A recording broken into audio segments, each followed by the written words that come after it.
En este módulo vamos a estudiar la relación entre el tipo de cambio y la tasa de interés. Los objetivos, entonces, a desarrollar son describir y analizar los mercados monetarios nacionales en los que se determinan los tipos de interés, explicar cómo afectan estos y la política monetaria al mercado de divisas, diferenciar entre la posición de la economía a largo plazo y a corto plazo, basándose en este diferencial en precios y salarios. Recordemos que en el corto plazo son rígidos y que en el largo plazo son flexibles. Explicar cómo reaccionan los niveles de precios y los tipos de cambio a los factores monetarios a largo plazo. Y por último, destacar la relación entre los efectos de la política monetaria a corto y largo plazo y explicar por qué ocurre el desbordamiento del tipo de cambio a corto plazo, o lo que conocemos como overshooting. Comencemos entonces con un repaso del mercado de dinero a fin de clarificar la determinación de la tasa de interés, que va a ser vital para comprender su relación con la determinación del tipo de cambio. Comencemos por entonces la definición del dinero y la oferta monetaria. En primer lugar, necesitamos diferenciar el dinero del resto de los activos financieros. En primer lugar, antes de comenzar con las funciones, recordemos que el dinero es un activo financiero que no otorga rendimientos. Vamos a ver que esta no rentabilidad del dinero está relacionada con varios de sus funciones o sus características intrínsecas. En tanto, los activos financieros son todos aquellos que tienen un rendimiento que proporciona una tasa de interés, una tasa de rentabilidad. Las funciones del dinero son, en primer lugar, es un medio de cambio. Normalmente es lo que utilizamos para hacer pagos.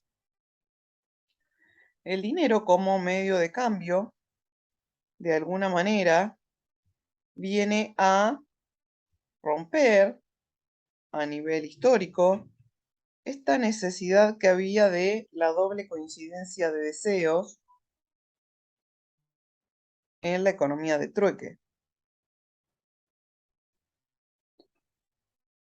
Una vez que aparece una unidad homogénea que permite intercambiar, ya sea el dinero mercancía, el dinero con respaldo, el dinero fiduciario, cualquier tipo de dinero, se rompe esta necesidad de igualación de deseos y uno puede comprar lo que necesita cuando necesita y vender lo que quiere cuando quiere, sin necesitar las operaciones de manera simultánea. De esta forma vemos que facilita totalmente el intercambio y quizás hoy cuesta un poco pensar una economía sin dinero porque, bueno, estamos totalmente acostumbrados a eso, pero quizás si uno se remonta y piensa un poquito cómo sería una economía sin dinero, queda bastante más clara la función social que este tiene. Luego es unidad de cuenta. Se utiliza para fijar precios monetarios. Si bien todos los precios se determinan en términos relativos de un bien respecto de otro o de otros, La existencia del dinero permite que tengamos una medida homogénea de precios. Entonces, todos los productos que adquirimos los podemos comparar en base a un signo monetario. Por último, el dinero también es reserva de valor debido a que permite transferir el poder adquisitivo del presente hacia el futuro. Si uno realiza una operación, genera un ingreso de dinero y en ese momento no necesita hacer ninguna compra, lo puede guardar y obtener bienes en el futuro. Esta función del dinero es una de las que primero se pierden en las economías con inflación, dado que los precios monetarios se incrementan con el paso del tiempo, lo que hace perder poder adquisitivo en el futuro. Por eso es tan importante la política monetaria para mantener estable el valor del dinero a fin de preservar este valor adquisitivo. Una vez definido el dinero, pasemos a la oferta de este. La oferta del dinero está controlada por el Banco Central. Dentro de lo que vamos a denominar dinero tenemos el dinero primario, que es la base monetaria. La base monetaria es el pasivo del Banco Central y que éste crea contra activos que son principalmente reservas internacionales que surgen como resultado de la balanza de pagos, redescuentos que son créditos a las instituciones financieras o adelantos transitorios o compras de títulos públicos, que es el crédito hacia el tesoro.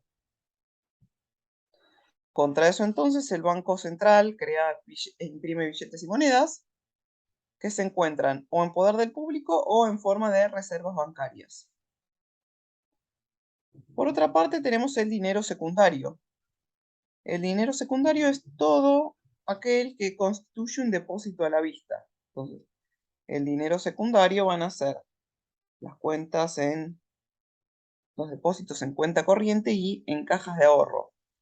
¿Debido a qué? Debido a que tienen una liquidez inmediata como los billetes y monedas. Veamos que cuando hablamos de dinero, solo el ítem de depósitos a la vista es el considerado. Ya si pasamos a, por ejemplo, un depósito a plazo fijo, no entraría de esta categoría porque no tiene la liquidez del dinero a la vista. Tenemos que esperar a su vencimiento. Si bien el dinero secundario es creado por los bancos comerciales, vamos a tener que, en última instancia, el Banco Central controla o fija la tasa de encaje o la tasa de reservas para poner o quitar liquidez del mercado a través de la mayor o la menor inmovilización de dinero que deben hacer los bancos. Entonces, la suma del dinero primario de la base monetaria más de los depósitos a la vista es lo que conceptualmente vamos a considerar como el dinero.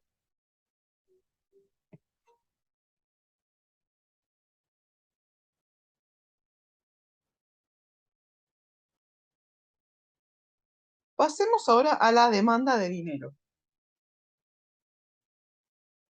Para analizar la demanda de dinero, tenemos que estudiar la demanda también de activos financieros, dado que entre el dinero y los activos financieros compiten para los tenedores de activos en el proceso de elección. Es decir, decidir si nos quedamos con dinero o, en su defecto, si adquirimos activos financieros. Entonces, los activos financieros se demandan por las rentabilidades esperadas en comparación con la de otros activos, el riesgo que entraña la rentabilidad esperada del activo y el grado de liquidez de este. Vemos que son 3 puntos que tenemos que analizar de manera integrada. Los agentes entonces mantienen efectivo debido únicamente a su liquidez. O sea, la demanda de dinero se explica por la liquidez. Veamos que, como dijimos anteriormente, no tiene ninguna rentabilidad. Nosotros nos quedamos con billetes y monedas o con depósitos a la vista que pagan 0. Entonces, un aumento del valor medio de las transacciones realizadas da lugar a un incremento en la demanda de dinero.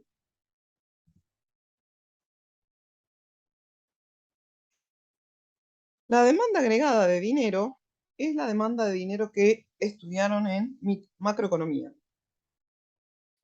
Y vamos a ver que depende de 3 variables. En primer lugar, el tipo o la tasa de interés. Una suba en la tasa de interés genera una caída en la demanda debido a que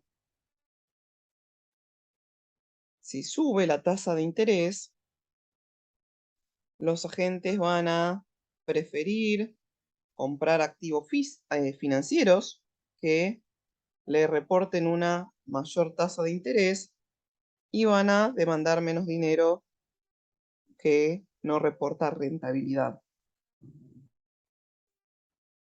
En segundo lugar, el nivel de precios.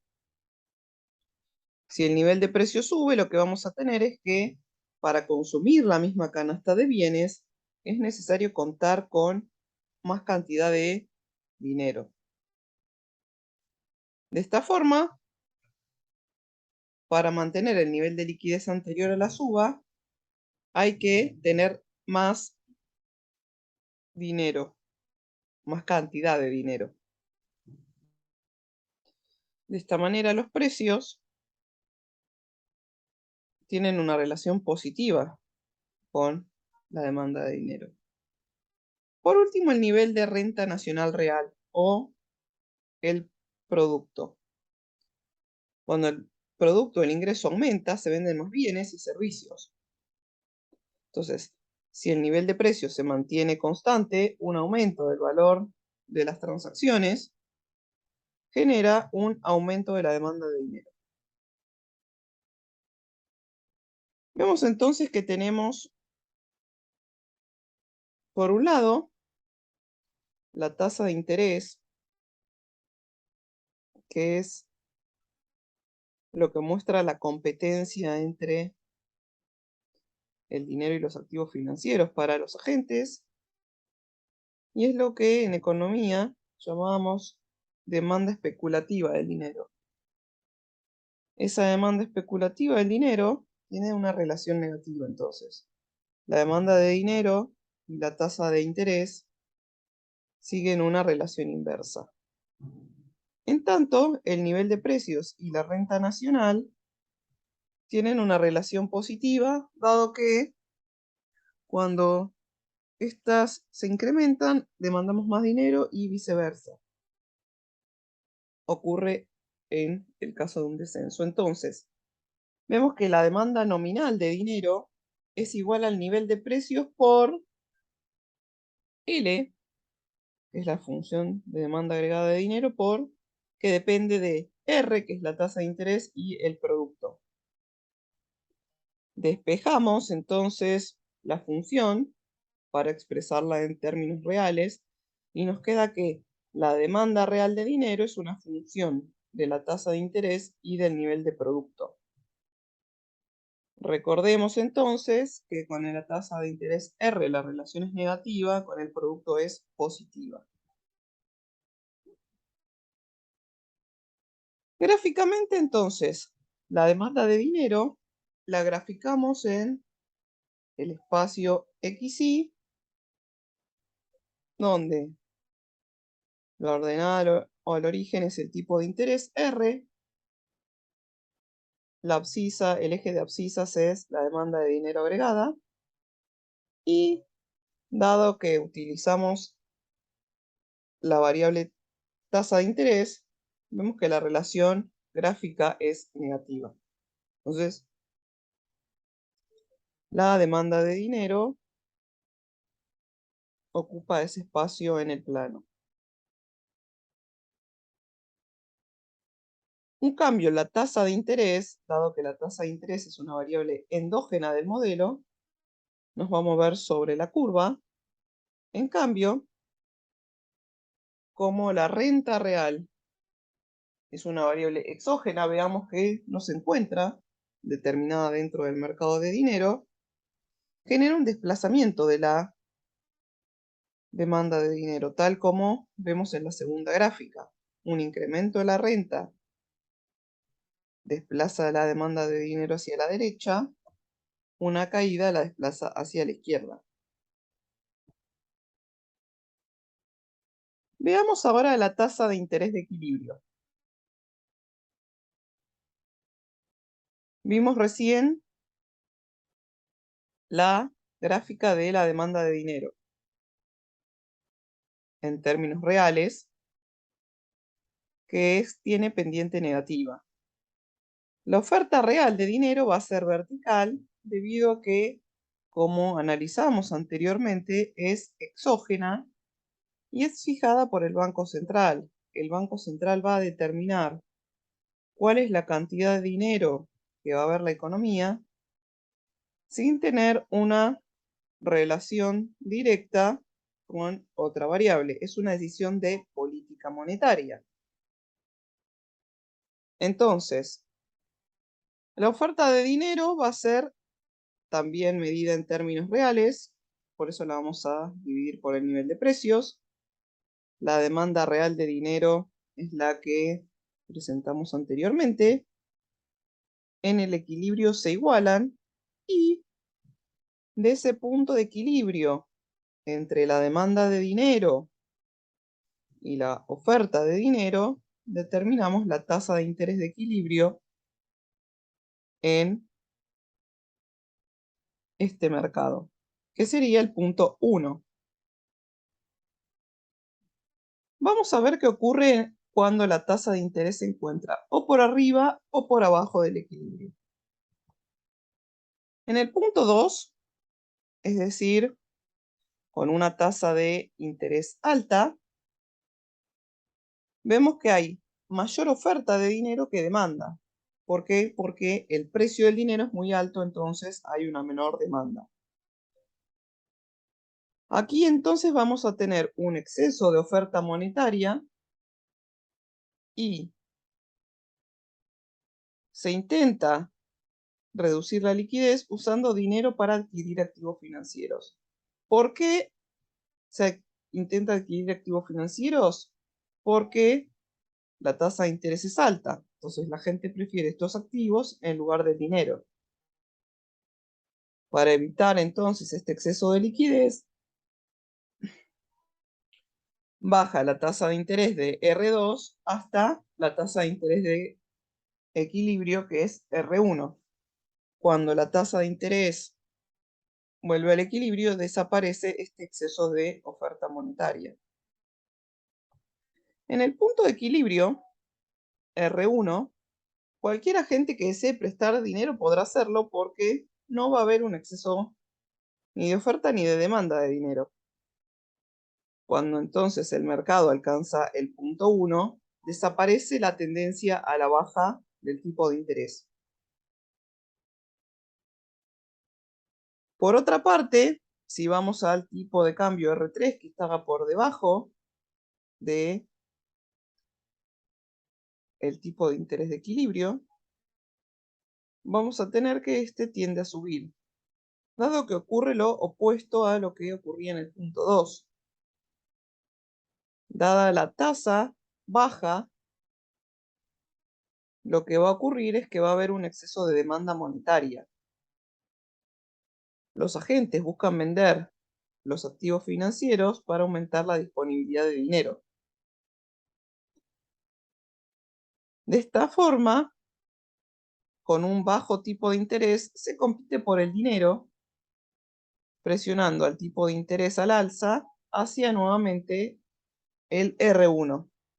Vemos que siempre que nos encontremos fuera del punto en el que la oferta y la demanda de dinero se igualan, va a haber alguna presión de mercado para volver al equilibrio.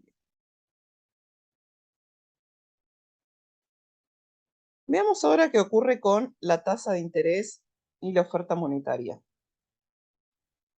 Partiendo del punto 1, el Banco Central hace una política monetaria expansiva. Veamos que se incrementa la oferta monetaria real. ¿A través de qué? De cualquier política monetaria expansiva de las que conocemos. Compra de reservas internacionales, otorgamiento de redescuentos o adelantos transitorios o reducción de la tasa de encaje. De esta forma vamos a ver que a la tasa de interés 1, R1, existe un exceso de oferta monetaria que presiona a la tasa de interés a la baja. Vemos en el gráfico que la tasa de interés se reduce hasta el punto que se iguala con la demanda de dinero y ahora el mercado vuelve a estar nuevamente en equilibrio a un menor tipo de interés, el R2. Menor tipo de interés con mayor cantidad de dinero en la economía. Lo contrario ocurre cuando el Banco Central hace una política monetaria contractiva, que genera un exceso de demanda de dinero, presionando a la tasa a la suba.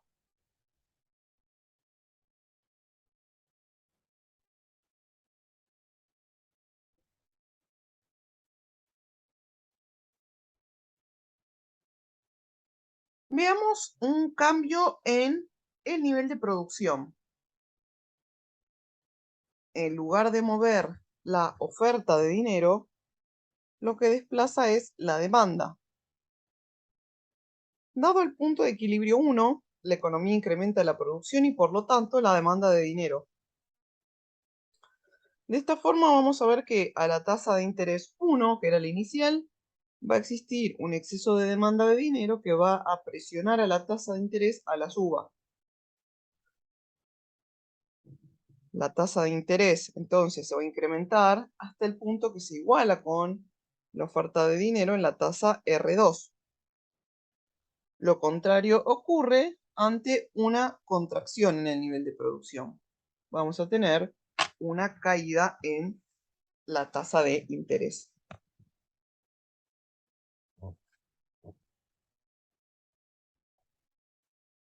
Pasemos ahora a estudiar todo esto que analizamos anteriormente de la oferta monetaria relacionado con el tipo de cambio. En primer lugar, a corto plazo. Para este análisis de corto plazo vamos a considerar precios fijos. Entonces, analizamos el equilibrio simultáneo de los mercados de dinero, en los que la oferta de dinero tiene que ser igual a la demanda de dinero, como vimos, y que el precio de equilibrio que va a surgir va a ser la tasa de interés real. Por otro lado, vamos a ver el mercado de divisas, lo del módulo anterior. La rentabilidad esperada en moneda extranjera tiene que ser igual a la rentabilidad en moneda doméstica, lo que nos va a dar un precio de equilibrio de este mercado, que es el tipo de cambio nominal. Veamos entonces gráficamente el mercado de divisas y el mercado monetario de manera conjunta. Gráficamente tenemos el mercado de divisas arriba, que es lo que vimos en el módulo anterior, y dado que ambos mercados comparten la tasa de interés como variable, lo que hicimos en el gráfico de abajo fue girar, rotar el gráfico de mercado de dinero. Vemos que antes la tasa de interés estaba en el eje Y, ahora está en el eje X, pero simplemente por motivos de gráfico, dada la interrelación entre ambos mercados. Entonces tenemos mercado de divisas, la tasa de interés doméstica,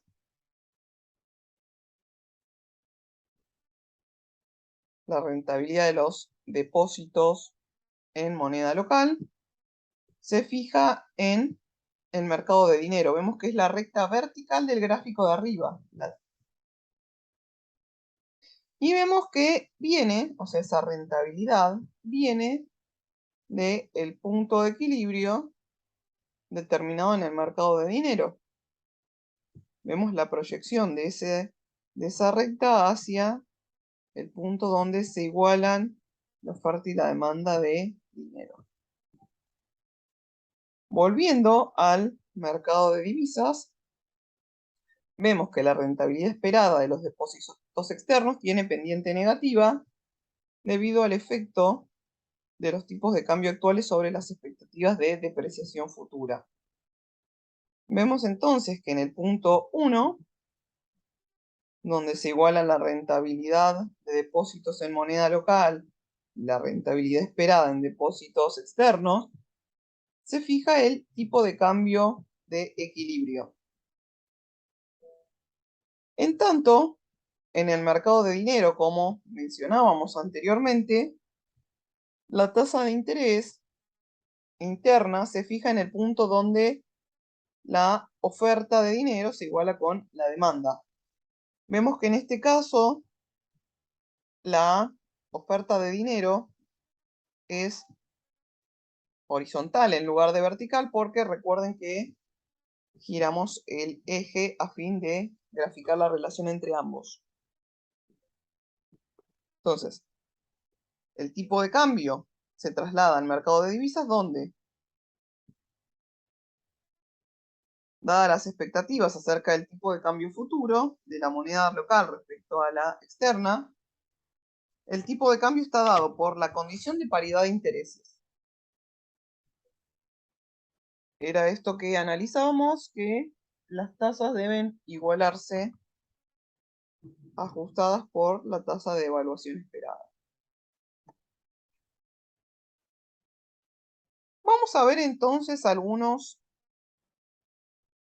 efectos sobre el tipo de cambio y la tasa de interés de manera simultánea ante políticas monetarias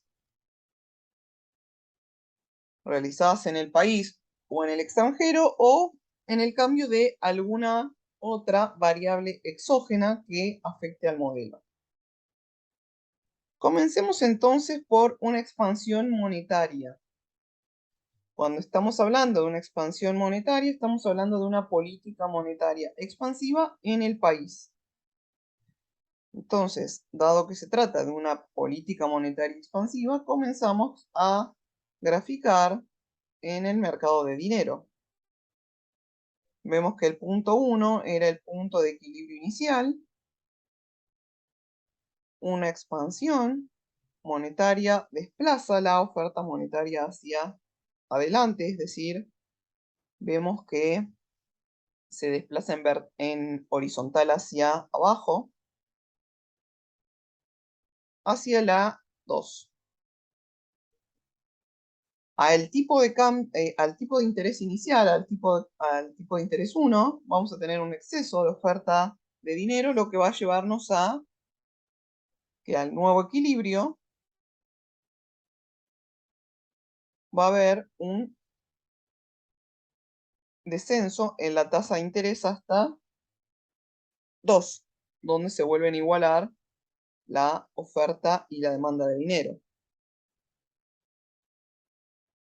Vemos entonces que vamos a proyectar ese punto 2 hacia el gráfico de arriba. Vamos a ver cómo afecta esa baja en la tasa de interés en el mercado de divisas.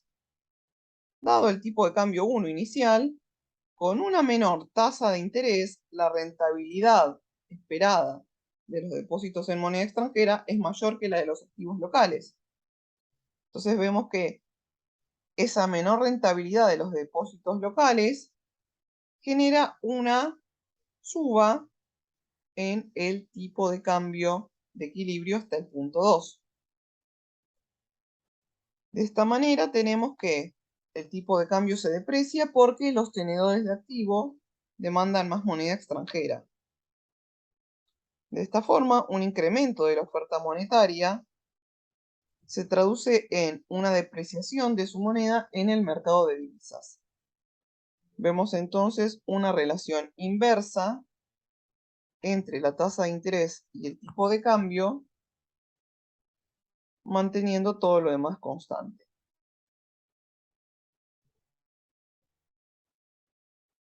Pasemos ahora a una política monetaria expansiva, pero que en lugar de realizarse en el país, es realizada en el extranjero. Vemos entonces que el mercado de dinero, que es el que está abajo, no tiene ningún movimiento, dado que el cambio se produjo en el resto del mundo. Entonces, un aumento de la oferta monetaria extranjera va a bajar la tasa de interés internacional. Esta caída de la tasa de interés internacional produce entonces una baja en la rentabilidad esperada de los depósitos en moneda extranjera.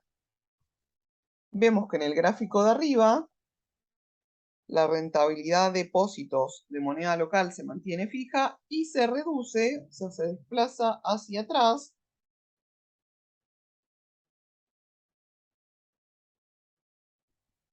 la curva de rentabilidad esperada en moneda extranjera. De esta forma, la tasa de interés no cambia y se reduce el tipo de cambio de equilibrio.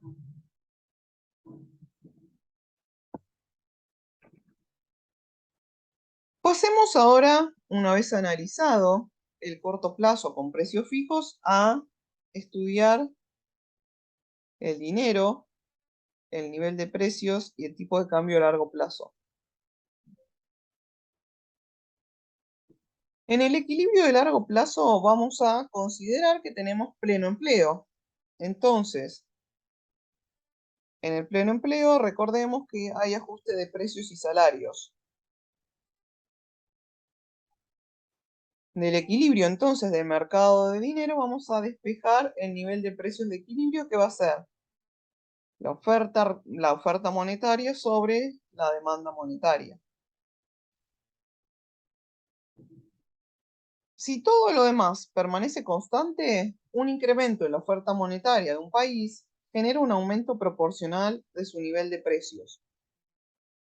Recordemos que la demanda de saldos monetarios es real.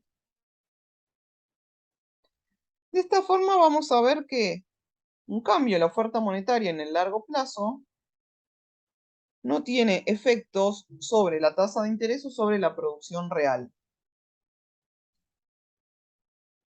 Esto es lo que en macroeconomía se conoce como la neutralidad del dinero en el largo plazo.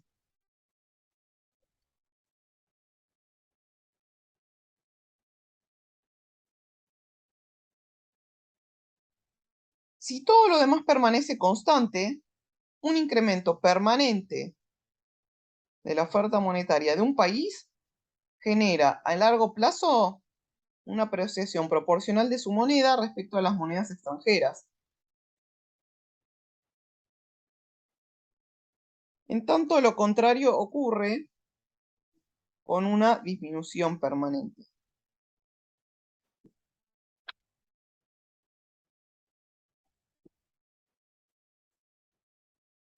Veamos ahora la inflación y la dinámica de los tipos de cambio a largo plazo. Brevemente, la inflación se produce por múltiples factores, de acuerdo a lo analizado en este enfoque: un exceso de demanda de producción y trabajo, expectativas inflacionarias o costos de materias primas,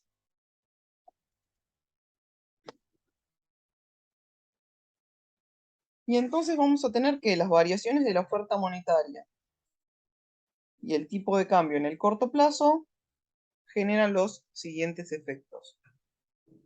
En primer lugar, el aumento de la oferta monetaria, como vimos, baja la tasa de interés. De esta forma desplaza la curva de rentabilidad y aquí algo nuevo que no teníamos en el corto plazo: se modifican las expectativas de inflación. Se aprecia el tipo de cambio esperado y aumenta la rentabilidad de activos en moneda extranjera. Entonces partimos del punto 1 y llegamos al punto 2 en lo que veíamos de corto plazo. Ahora vemos que en el largo plazo tenemos que graficar algunos puntos más relacionados con el ajuste de largo plazo. Un aumento de la oferta monetaria, entonces dijimos que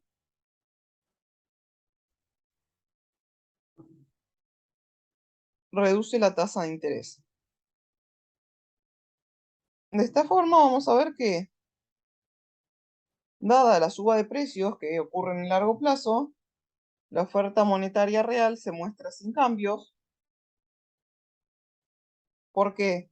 Porque inicialmente tuvimos un efecto, pero luego todo esto se tradujo a la suba de precios y entonces vemos que la oferta monetaria real vuelve al punto inicial.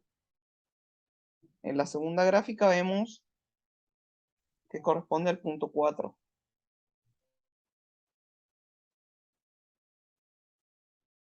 De esta forma, el aumento de la tasa de interés real y la moneda se deprecia, pero sin modificar la curva de rentabilidad de activos en moneda extranjera. ¿Qué es lo que ocurre? Fíjense que a diferencia del corto plazo, aquí sigue el ajuste y se vuelve a estar como se estaba en el inicio. Los precios totalmente flexibles hacen que los cambios en la política monetaria no tengan efecto sobre, como dijimos, las variables reales. Pasemos ahora al desbordamiento del tipo de cambio o el overshooting y analicemos las trayectorias temporales de las variables.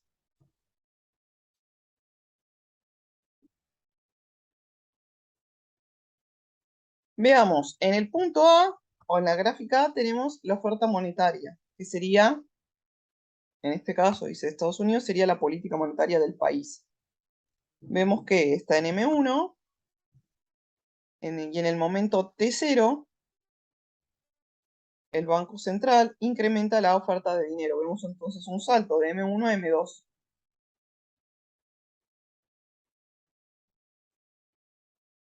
De esa forma, lo que vamos a tener en el punto B es que la tasa de interés se incrementa en el tiempo.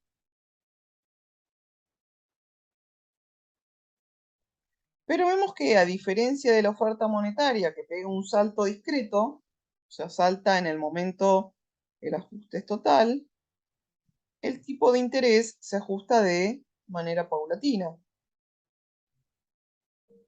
baja inicialmente de R1 a R2, pero con el paso del tiempo vuelve a su nivel inicial.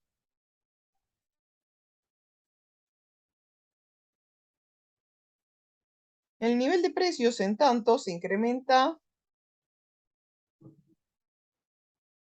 pero vemos que, si bien entre el inicio y el final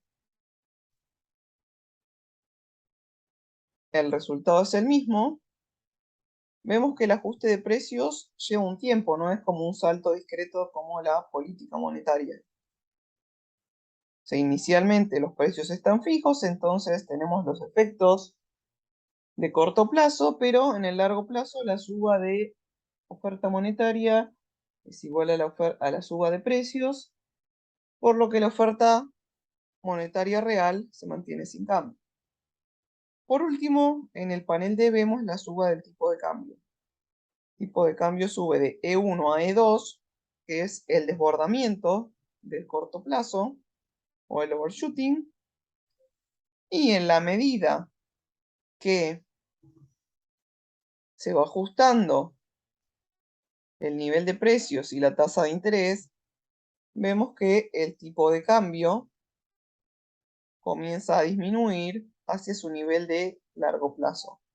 Vemos que el tipo de cambio de largo plazo es mayor al inicial, pero es menor al tipo de cambio del corto plazo por este ajuste en el nivel de precios y de las expectativas inflacionarias, lo que lleva a los agentes a ir reacomodando sus carteras de activos financieros nominados en moneda local y extranjera en la medida que se van ajustando el nivel de tasa de interés y el nivel de precios.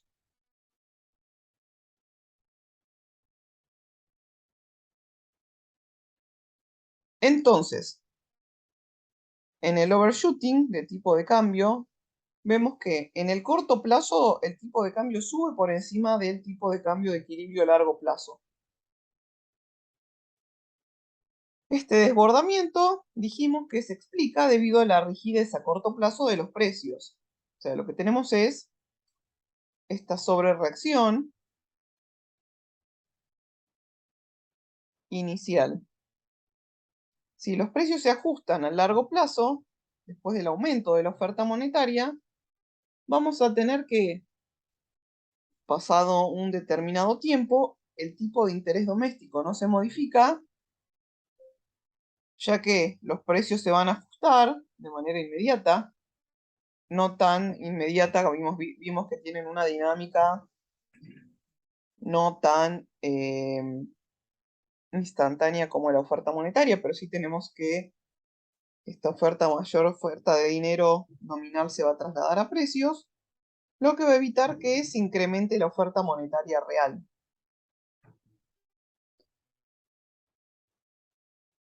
De esta forma no existe el efecto de desbordamiento para mantener el equilibrio en el mercado cambiario, lo que hace que el tipo de cambio se desplace hacia su nivel de equilibrio de largo plazo, que dijimos que era mayor al inicial, pero menor al de corto plazo. A modo de resumen, el dinero se mantiene por su liquidez cuando lo consideramos en términos reales. La demanda agregada del dinero representa el poder adquisitivo. El mercado de dinero está en equilibrio cuando se igualan la oferta y la demanda de dinero en términos reales. Y entonces, dado el nivel de precios y producción, un aumento de la oferta monetaria baja el tipo de cambio de interés, y viceversa. Y si dado los precios sube la producción, aumenta el tipo de interés, mientras que una baja tiene el efecto opuesto. Al bajar la tasa de interés, un aumento de la oferta monetaria genera una depreciación en el mercado de divisas, es decir, una suba en el tipo de cambio, mientras que una baja genera una apreciación. Los precios dados a corto plazo aproximan las explicaciones de los países con inflación moderada, pero es inadecuado para países con mayor inflación o para el largo plazo. De esta forma vimos que las variaciones permanentes de la oferta monetaria llevan a los precios de equilibrio de largo plazo en una misma dirección, sin influir en la producción, el tipo de interés o cualquier precio relativo. Esto era lo que veíamos de la neutralidad del dinero. ¿Por qué hablamos de variaciones permanentes de la oferta monetaria?